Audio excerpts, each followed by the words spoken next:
eh bene wacu dusangiye ubuhungiro canke dusangiye n'ikibazo hano muri Malawi.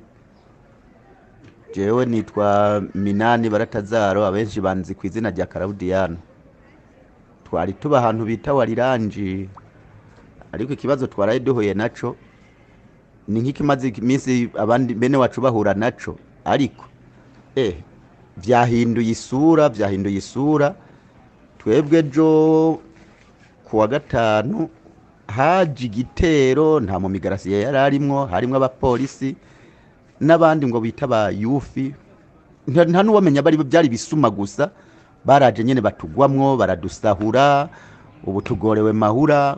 Kuva ejo mu masaa 3 bakidufata, bagiye kutugeza ngaha mahura mu masaa 10 y'ijoro, kubera mu masaa 10 y'umugoroba, kubera bariko barisahurira.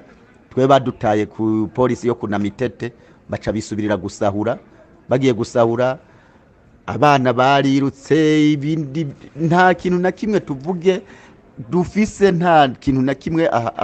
Tuhageze batubwiye ko ataco kurya kihari, ataki ubu imbeho iki, agahuza umuntu yari yambaye nako nyene, ubona ko hari ubushuhe, ubona ko hari imbeho. Ndivuge ngo ubushuhe muradutunga, twataye imitwe. Twagira mu dusabire ubufasha, turabe yuko twova hano mahura, turagorewe, inzara igiye kutwica canke iranatwishe nyene. Mu dusabire ubuvugizi, turabe yuko twokwegera mu nkambi tugasanga bene wacu, nibura hari uwo bakuru ubuhara ko yirengeje akadutiza nibura ako twambara, canke nibura ari ufise nibura ako kurya akatumanyurirako. Mu mugenzo wacu w'impunzi turazi yuko nibura dukeyi tudusabikanye uko tuba twabonetse. Murakoze, tubaye turashima ukuntu muza kwakira ino idiyo mukayihanahana. Imana ibahezagire. Je nitwa Kingsley Innocent, baje ku ishopu nje nitwa Kingsley Innocent, nagiye kubona mbona haje abapolisi bateranyije n'abayufi.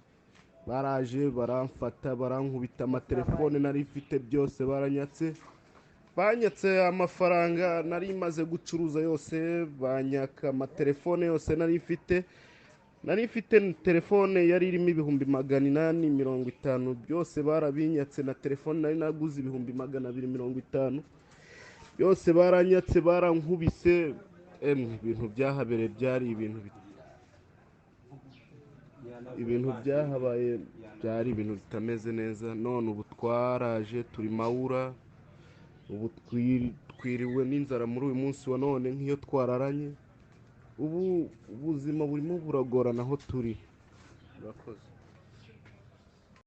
Ayirekura zamura hejuru basi byose ni kimwe n'ubwo yafata.